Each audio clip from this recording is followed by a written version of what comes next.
2020년 1월 코로나가 시작된 이후 코로나가 완전히 종식된 2023년 5월까지 우리 사회는 이 코로나를 극복하기 위해서 참 많은 노력과 애를 썼습니다. 물론 교회도 함께 노력했습니다.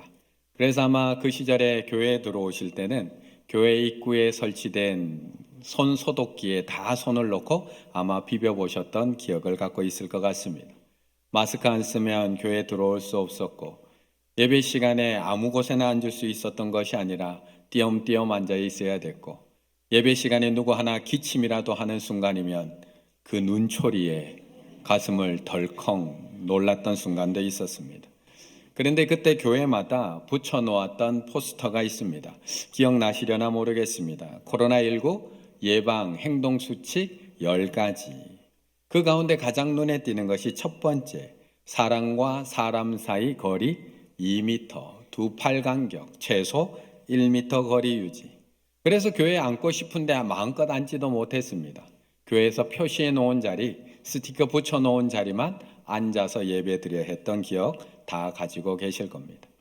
그런데 참 재미있게도 사람은 한번 익숙해지면 완전히 원래의 모습으로 돌아가기는 참 힘든 것 같습니다. 지난 화요일 날 한 권사님과 함께 식사 자리를 가졌습니다. 그런데 그 권사님 저를 만나러 나오는 자리에도 여전히 마스크를 착용하고 나오셨습니다. 아들들이 혼자 계신 어머니가 너무나 걱정이 되어서 이 코로나 기간 전화할 때마다 어머니 마스크 꼭 하셔야 돼요. 어머니 마스크 꼭 하셔야 돼요. 어머니 마스크 꼭 하셔야 돼요. 새 아들이 전화할 때마다 이야기를 하니까 안 할 수가 없었습니다. 덕분에 이 권사님 이 코로나 기간 코로나 한 번도 안 걸리고 건강하게 잘 지날 수 있었습니다. 그런데 이렇게 마스크가 습관이 되니까 이제는 벗는 게 더 이상합니다. 벗으면 더 허전합니다. 그래서 지금도 잘 쓰고 다니십니다. 이렇게 한번 익숙해지면 다시 원래의 모습으로 돌아가기가 참 힘듭니다. 그렇다면 우리의 사회적 거리 두기는 어떨까요? 코로나가 다 끝나고 이제 코로나가 종식이 되었는데 우리가 그동안 함께 했던 그 사회적 거리 두기는 다 끝이 났을까요? 옆자리 한번 잘 보시겠습니다. 옆에 얼마나 떨어져 있는지 옆자리.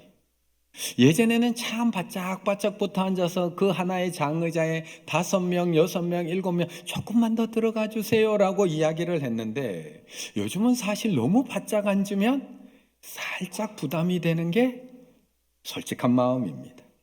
그래서 때로는 가방도 올려놔보고 옷도 올려놔보고 살짝 거리를 두는 것이 우리의 마음입니다.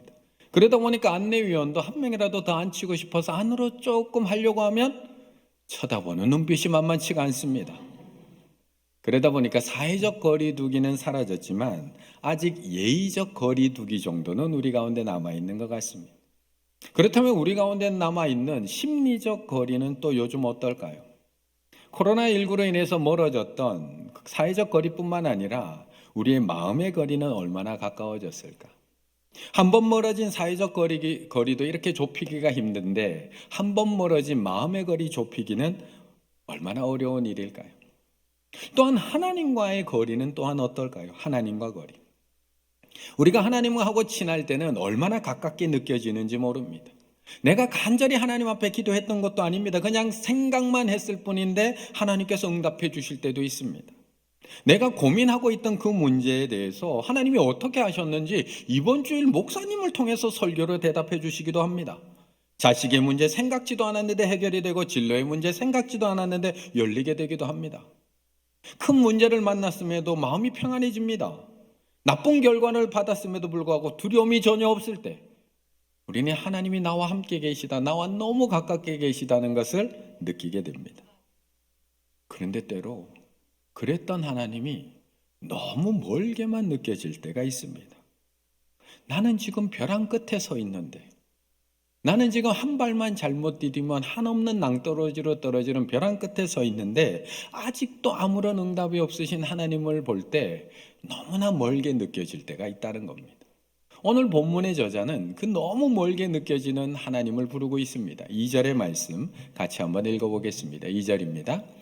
내 마음이 약해질 때에 땅 끝에서부터 주께 부르짖으오리니 나보다 높은 바위에 나를 인도하소서. 아멘. 오늘 시편 61편도 지난주와 마찬가지로 다윗의 시라는 제목이 붙어 있습니다. 그런데 지금까지 그렇게 하나님과 가까웠던 이 다윗이 오늘은 하나님이 너무 멀게 느껴지고 있는 겁니다. 지금까지 늘 다윗의 옆에서 지켜주시고 보호해주시고 늘 함께해 주셨던 하나님이었는데 오늘은 너무 멀게 느껴져서 마음이 너무 힘든 겁니다. 그래서 하나님 앞에 이렇게 기도합니다. 내 마음이 약해질 때 땅끝에서부터 주께 부르짖으오리니 나보다 높은 바위 위에 나를 인도하소서. 도대체 지금 다윗에게 어떤 일이 생겼길래 이렇게 힘들어하는 걸까요? 도대체 지금 다윗이 어디에 있기에 땅끝에서 하나님 앞에 부르짖고 있다라고 고백하고 있는 걸까? 오늘 본문에서 이야기하고 있는 이 땅끝은 단순히 지리적 땅끝만을 의미하지 않습니다. 여기서의 땅끝은 도리어 심리적인 땅끝, 우리말로 바꿔보자면 지금 벼랑 끝에 서 있는 심정으로 기도하고 있다는 겁니다. 땅끝에서부터 미끝에 극단, 가장자리 끝, 가장 먼 지역에서 하나님 앞에 기도하고 있다는 겁니다. 그렇다면 다윗이 지금 어떤 상황에 놓여 있는 걸까? 오늘 본문에서도 우리에게 그 상황이 어떠한지 정확하게 이야기해 주고 있지는 않습니다. 그런데 오늘 본문도 차분하게 읽어 내려가다 보면 지금 다윗이 어떤 상황에 놓여 있는지를 우리에게 작은 힌트를 던져주고 있습니다. 6절에서 이렇게 우리에게 힌트를 던져줍니다. 주께서 왕에게 장수하게 하사 그의 나이가 여러 대에 미치게 하시리이다. 그러면서 6절부터 8절까지는 다윗의 왕권이 회복되는 것에 대한 강구, 그리고 하나님 앞에서 하나님께서 이 왕권을 회복시켜 주시기만 하면 제가 왕권이 회복되면 하나님 앞에서 이렇게 하겠습니다라고 하나님 앞에 서원하고 찬양하는 내용으로 이어지고 있다는 겁니다. 이 말은 지금 다윗의 왕권에 큰 위기가 찾아왔다는 것을 말하고 있습니다. 그리고 이대로 왕권을 잃어버리게 되면 저들의 공격에 왕이었던 다윗은 목숨을 잃어버릴 수밖에 없는 긴급한 상황에서 하나님 앞에 기도하고 있는 겁니다. 그렇다면 이때가 언제일까? 사무엘하 17장에 보면 다윗이 압살롬에게 쫓겨갈 때가 있습니다. 이에 다윗은 마하나임에 이르고 압살롬은 모든 이스라엘 사람과 함께 요단을 건너니라. 바로 다윗이 자신의 아들 압살롬의 반역으로 인해서 왕권을 잃어버리고 황급하게 챙길 틈도 없이 예루살렘을 버리고 떠나야 했던 그 상황을 의미하고 있습니다. 쫓아오는 압살롬의 무리에게 잡히게 되면 당연히 죽기 때문에 자신을 따르는 사람들과 함께 예루살렘 성을 버리고 어쩔 수 없이 요단을 건너서 요단 동평에 있는 마하나임에 이르러서 다윗은 벼랑 끝에 서 있는 심정으로 하나님 앞에 기도하고 있는 겁니다. 내 마음이 약해질 때, 내가 지금 벼랑 끝에 서 있을 때, 이때 땅 끝에서부터 하나님 앞에 부르짖으오니 하나님 들어주세요. 기도하고 있는 겁니다. 우리는 이럴 때가 없는가요? 우리는 이렇게 땅 끝에 서 있을 때 없을까요? 다윗처럼 마음은 한없이 약해지고 더 이상 갈 곳이 없을 때, 한 발만 잘못 뒤지면 천길 낭떠러지로 떨어지는 그 자리에 서 있을 때, 그런데 하나님은 아무런 응답이 없을 때, 나 혼자만 버려진 것 같은, 나 혼자 홀로 서 있는 것 같은, 하나님은 너무 멀게만 느껴지는 그럴 때가 있다는 겁니다. 이 자리에는 없을까요? 우리 안에는 없을까요? 있습니다. 단지 표현하지 않을 뿐입니다. 굳이 옆에 이야기하지 않을 뿐입니다. 나의 삶이 너무나 힘들고 버거울 때 나는 지금 벼랑 끝에 서 있는데 옆에 이야기해봤자 아무 소용이 없어서 그냥 그거 내 마음에 품고 이 자리에 앉아 있을 뿐이지 우리 안에도 있습니다. 서울 성북구 정릉에 가면 가파른 계단 위에 식당 하나가 있습니다. 그 식당의 이름은 청년밥상 문간이라는 식당입니다. 청년밥상 문간. 이 식당은 한 신부님이 운영하고 있는 김치찌개 식당입니다. 가격은 3,000원. 2021년 뉴퀴즈에 소개되면서 많은 사람들에게 알려진 식당이기도 한데요.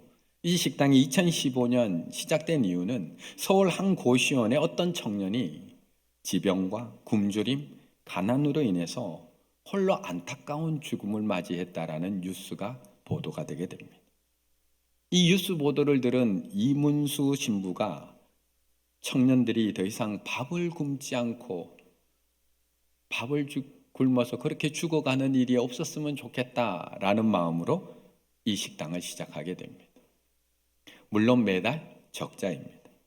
하지만 마음 따뜻한 분들의 그런 후원과 도움으로 지금까지 잘 운영되고 있는 식당. 그런데 이 신부님이 쓰신 책 제목이 누구도 벼랑 끝에 서지 않도록, 누구도 벼랑 끝에 서지 않도록이라는 제목의 글을 씁니다. 그 이야기를 담습니다. 그런데 이 이야기, 이 책 속에 자신이 운영하는 그 식당을 찾아오는 사람들이 던지는 이상한 질문 한 가지를 거기다가 이야기합니다. 식당을 하면서 많은 물음을 받게 되는데 그 중에서 참 당연해 보이지만 곰곰이 생각해 보면 참으로 이상한 질문이 하나 있습니다. 특히 이런 질문을 하는 사람들은 이 식당에 와서, 지금 이 문간이라는 식당에 와서 밥을 먹는 사람들이 너무 멀끔한 차림으로 행복한 웃음을 지으며 김치찌개 위에 올려진 따뜻한 두부를 잘라 떠먹는 그 손님들을 보고는 혼란스러운 표정으로 묻곤 합니다. 왜 가난해 보이는 사람이 별로 보이지 않는 거죠? 이 식당이 분명히 가난한 청년들을 위한 식당인데 왜 가난해 보이는 사람이 별로 없는 거죠? 가난한 청년은 하루에 도대체 몇 명이나 와서 여기서 식사를 하나요? 그들은 가난한 청년의 이마에 저는 가난해요 라고 낙인 찍혀 있을 거라고 생각하고 있는지도 모르겠습니다. 혹은 저에게 제6의 감각이 있어서 청년들을 쓱 보면 저 집은 경제 상황 안 좋고 저 친구는 통장에 잔고가 없고 저 부모는 일찍 돌아가셨고 부모의 직업 같은 게 다 내가 파악되리라고 여기는지도 모르겠습니다. 모른다는 겁니다. 그 사람이 얼마나 힘든지 아무도 모른다는 겁니다. 교회 들어오실 때 만났던 그 성도님이 어떤 분이 벼랑 끝에 서 있는지 아무도 모른다는 겁니다. 우리는 겉모습만 보고 다들 잘 살아가고 있는 것 같지만 누군가는 더 이상 희망이 없는 건강의 벼랑 끝에 서 있는 분도 있습니다. 누군가는 더 이상 갈 곳이 없는 경제적 벼랑 끝에 서 있는 분도 있고, 누군가는 어디 가야 할지 몰라 방황하는 진로의 벼랑 끝에 서 있는 분도 있고, 어떤 분들은 더 이상 어디가 이야기하지도 못하는 깨어진 가정에 벼랑 끝에 서 있는 분도 있다는 겁니다. 그때 우리는 그 벼랑 끝에서 멀게만 느껴지는 하나님 앞에 부르짖게 됩니다. 멀게만 느껴지는 하나님 앞에 온 힘을 다해 부르짖게 됩니다. 어떻게 부르짖을까요? 1절의 말씀입니다. 1절 함께 읽습니다. 하나님이여 나의 부르짖음을 들으시며 내 기도에 유의하소서. 아멘. 오늘 다윗은 어쩔 수 없이 벼랑 끝에 몰려왔지만 그 벼랑 끝에서 하나님 앞에 나아가는 것을 포기하지 않습니다. 비록 아들에게 반역당하고 친구에게 배신당한 채 예루살렘을 버리고 도망갈 수밖에 없었지만 다윗은 그 땅 끝에서도 하나님을 향한 기도를 멈추지 않고 있습니다. 그래서 다윗은 하나님께 자신이 지금 얼마나 억울하고 답답한 상황에 처해 있는지 하나님 앞에 기도하며 좀 저를 주의 깊게 살펴봐 주세요. 그리고 그에 합당한 은혜를 저에게 좀 베풀어 주세요 라고 1절에서 기도하고 있는 겁니다. 하나님이여 나의 부르짖음을 들으시며 내 기도에 유의하소서. 유의하소서. 하크쉬바, 경청하다, 주의를 기울여서 듣다, 주목하다. 하나님, 저희 지금 벼랑 끝에 있어요. 조금 귀 기울여 좀 들어주세요. 유의해 주세요. 주목해 주세요. 다윗은 알고 있는 겁니다. 땅 끝에서도 하나님 앞에 나아갈 수 없는 게 아니라 그 땅 끝에서도 기도로 하나님 앞에 나아갈 수 있다는 것을 알고 있는 겁니다. 지금 나의 상황이 어떠하든지, 비록 내가 육체적으로는 하나님 앞에 나아갈 수 없는 상황이지만 땅 끝에 와 있어도 하나님 앞에 드리는 기도는 그 끝이 없다는 것을 알고 있는 겁니다. 그래서 다윗은 그 벼랑 끝에서도 하나님께 포기하지 않고 기도하고 있는 겁니다. 기도는 땅 끝에서도 드릴 수 있습니다. 기도는 땅끝 절망에서 희망을 바라보는 게 기도고요. 기도는 절망의 씨앗을 제거하는 게 기도고요. 기도는 현실을 바라보는 게 아니라 하나님의 큰 비전을 바라보는 게 기도라는 겁니다. 기도를 통해서 하나님께서 삼손에게 허락하셨던 그 힘을 우리에게도 공급하시고, 기도는 침체된 우리의 영육을 다시 강하게 만든다는 겁니다.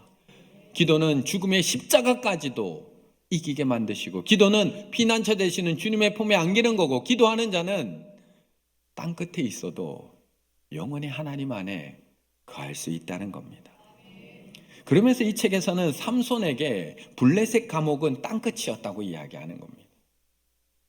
삼손은 찾아오는 사람이 아무도 없는 그 감옥, 자기 힘으로는 도저히 벗어날 수 없는 그 감옥이 땅끝이었다는 겁니다. 하지만 놀라운 것은 삼손은 그 땅끝 감옥 안에서도 포기하지 않았다는 겁니다. 마지막 머리가 다 밀린 그 상태에서도, 그 땅끝에서도 삼손은 하나님 앞에 기도했고, 그 머리카락은 자라났으며 하나님 앞에 이 블레셋을 물리칠 수 있는 한 번의 힘을 더 달라고 기도했을 때, 그 땅끝에서도 삼손은 하나님의 힘을 얻을 수 있었다는 겁니다. 사도 요한에겐 땅끝이 어디였을까요? 반모섬이 땅끝이었다는 겁니다. 그는 반모섬에 귀향을 가 있지만, 그곳에서 강제 노역을 하고 있었지만, 그곳에서 다시 성도들을 만날 가능성은 전혀 없었지만, 하지만 그 땅끝에서 사도 요한은 하나님 앞에 기도할 수 있었고, 하나님을 만날 수 있고, 하나님이 보여주신 새하늘과 새 땅을 그 땅끝에서 볼 수 있었다는 겁니다. 그렇다면 예수님의 땅끝은 어디였을까요? 예수님의 땅끝, 모두가 예수님을 버리고 떠나간 저 십자가가 땅끝이 아니었을까요? 제자들마저 부인하고 배신하고 떠나간 십자가, 홀로 달릴 수밖에 없었던 십자가, 심지어는 아버지마저 외면하고 침묵하신 십자가, 나의 하나님 어찌하여 나를 버리시나이까 외칠 수밖에 없었던 저 십자가가 예수님의 땅끝 아니었을까요? 그런데 예수님은 저 땅끝에서도 기도합니다. 아버지, 저들의 죄를 사해달라고, 나의 영혼을 하나님의 손에 맡긴다고. 그리고 그 기도를 통해 우리를 살리셨고 아버지의 뜻을 이루어내셨던 겁니다. 그렇다면 우리도 지금 어디에 있든지 하나님 앞에 기도로 나아갈 수 있습니다. 지금 내가 땅 끝에 있다고 하더라도, 내가 지금 아무리 위험한 벼랑 끝에 서 있다고 하더라도, 지금 내가 아무리 외로운 병실에 홀로 있다고 하더라도, 지금 내가 아무리 비참한 상황에 몰려와 있다고 하더라도, 지금 내가 교회로 나갈 수 없을 만큼 어려운 상황과 내 몸 하나 가눌 수 없을 만큼 그 힘겨운 상황에 놓여 있다고 하더라도, 어디에서든 우리는 하나님 앞에 기도로 나아갈 수 있고, 언제든 우리는 기도로 하나님을 만날 수 있다는 것입니다. 오늘 다윗은 아들과 친구에게 배신당하여 도망간 그 벼랑 끝에서 하나님 앞에 부르짖고 있습니다. 하나님을 가장 가까이 예배하던 그 예루살렘 성전에서 너무나 멀리 떠나왔지만, 그 땅 끝에서도 결코 포기하지 않고 하나님 앞에 나아가고 있습니다. 하나님이여, 나의 부르짖음을 들으시며 내 기도에 귀 기울여 주세요. 그런데 오늘 본문을 계속 읽어 내려가다 보면 다윗의 기도가 땅끝에서의 외침으로 끝나지 않고 있다는 것을 알 수 있습니다. 지금은 비록 내가 땅끝에서 기도할 수밖에 없지만, 동황와 있는 상황이라 어쩔 수 없이 여기서 기도할 수밖에 없지만, 앞으로 하나님 앞에 더 가까이 나아가게 해달라고, 마음적으로만 하나님 앞에 가까이 나아가는 게 아니라 물리적 거리에서도 하나님 앞에 더 가까이 나아가게 해달라고 다윗은 오늘 기도를 올려드리고 있다는 겁니다. 4절의 말씀 같이 읽습니다. 4절입니다. 내가 영원히 주의 장막에 머물며 내가 주의 날개 아래로 피하리이다. 아멘. 우리는 어디서든 하나님 앞에 나아갈 수 있습니다.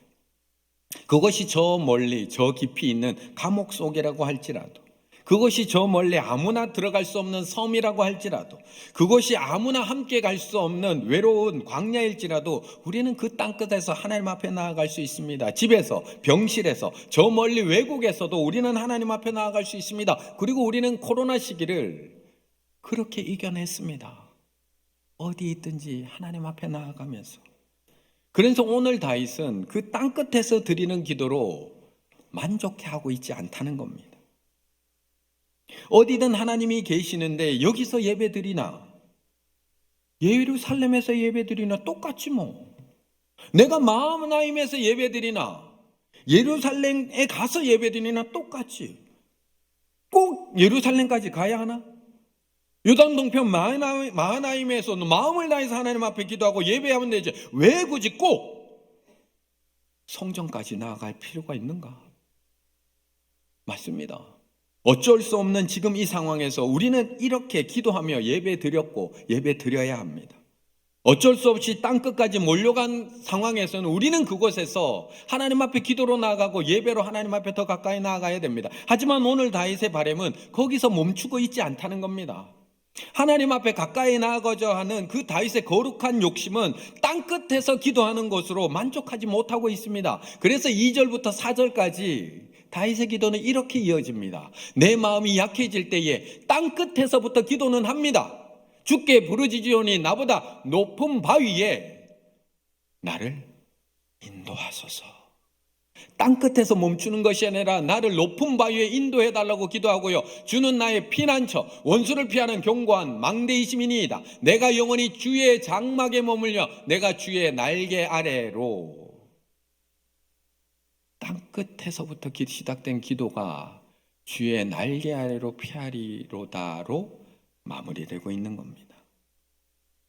땅끝에서 기도하고 있는 다윗은 하나님께 부르짖으며 나를 인도해달라고 기도하고 있습니다. 가장 먼저는 높은 바위로 나를 인도해달라고 간구하던 다윗, 이어서 피난처, 이어서 망대, 이어서 장막, 그리고 결국에는 주의 날개 아래로 피할 수 있게 해달라고 기도합니다. 이것을 가만히 한번 살펴보면 지금 다윗은 그 장소가 점점 하나님 앞에 가까워지고 있습니다. 땅끝에서부터 바위로, 피난처로, 망대로, 장막으로, 주의 날개 아래로. 우리는 땅끝에서도 얼마든지 하나님 앞에 나아갈 수 있습니다. 그런데 정말 가까이 나아갈 수 있던가요? 내가 서 있는 곳 어디서나 우리는 하나님 앞에 나아갈 수 있습니다. 그런데 정말 어디서나 하나님 앞에 가까이 나아갈 수 있던가요? 정말 우리는 아무리 멀리 있어도 영상통화만으로 충분하던가요? 정말 아무리 멀리 떨어져 있어도 하루 한번 줌하는 것만으로 충분하던가요? 그런데 왜 기러기 아빠들이 그렇게 외로워하는 걸까요? 왜 기러기 아빠들이 매일 영상으로 아이들의 얼굴을 보면서도 왜 그렇게 꼭 만나고 싶어서 그 먼 거리를 달려가는 것일까?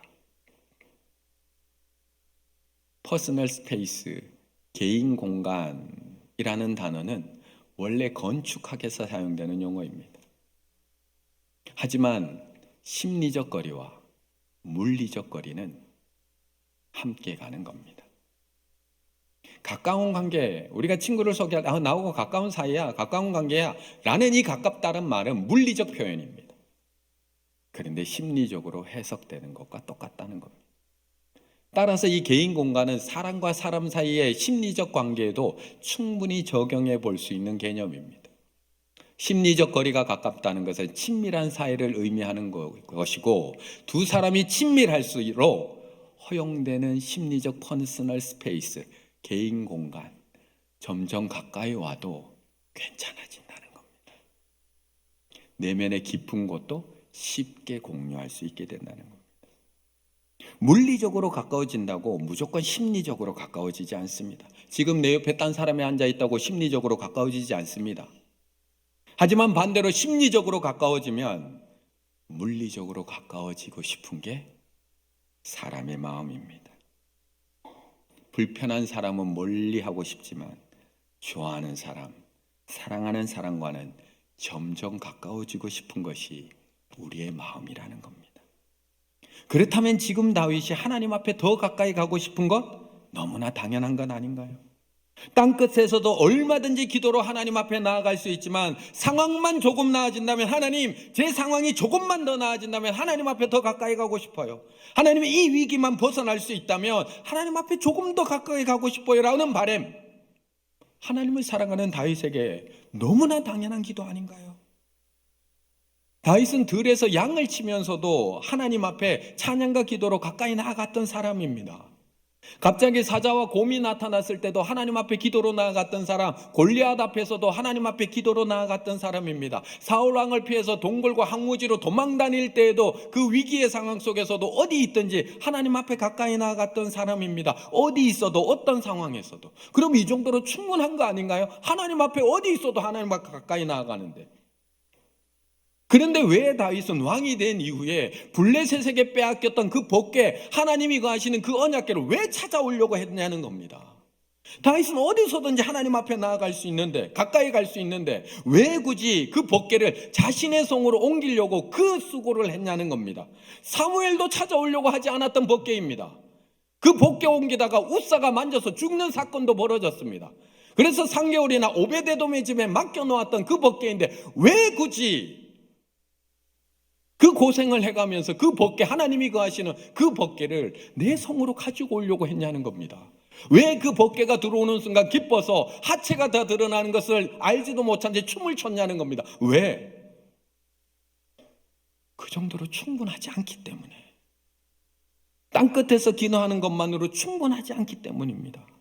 높은 바위에서 하나님 만나는 것으로 충분하지 않기 때문에, 사랑하는 하나님을 피난처에서 막내에서 만나는 것으로 그 사랑이 채워지지 않기 때문입니다. 사랑하는 하나님을 장막에서 만나고 주의 날개 아래서 만나고 그 그룹에 날개 펴 있는 그 언약궤 밑에서 만나고 싶은 다윗의 마음이 있었기 때문에 그는 그 복궤를 자기의 성으로 가져올 수밖에 없었던 겁니다.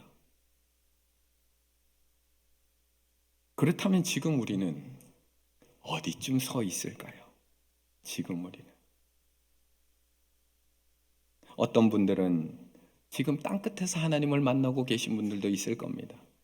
오늘도 어쩔 수 없이 영상으로 예배드리는 분, 어쩔 수 없는 상황 때문에, 피치 못할 상황 때문에 주의 장막과 주의 날개 그늘하라까지 나오지 못하시는 분, 병실에서, 외국에서, 주일에도 일해야 되는 그 회사의 상황 속에서 하나님을 만나고 계시는 분 분명히 계실 겁니다.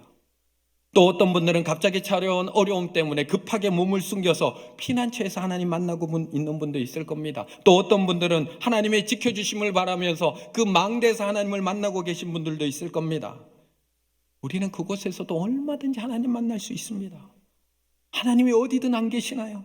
그곳에서도 우리는 하나님께 나아갈 수 있습니다. 그곳에서도 우리는 기도하고 예배할 수 있습니다. 하지만 중요한 것은 나의 마음에 하나님을 향해 더 가까이 나아가고 싶은 그 뜨거운 사랑이 있느냐는 겁니다. 그 사랑이. 사랑하면 어디에 있든 더 가까이 가고 싶습니다. 사랑하면 어떻게 해서든지 더 함께 있고 싶고 더 가까이 가고 싶습니다. 사랑하면 집 앞에 가서도 들어가지 못하고 한두 시간을 서 있으면 함께 하고 싶고, 사랑하면 조금이라도 더 가까워지고 싶고, 사랑하면 1시간을 차를 타고 가서 10분 만나고 오더라도 그 거기를 가고 싶은 게 사랑하는 마음입니다.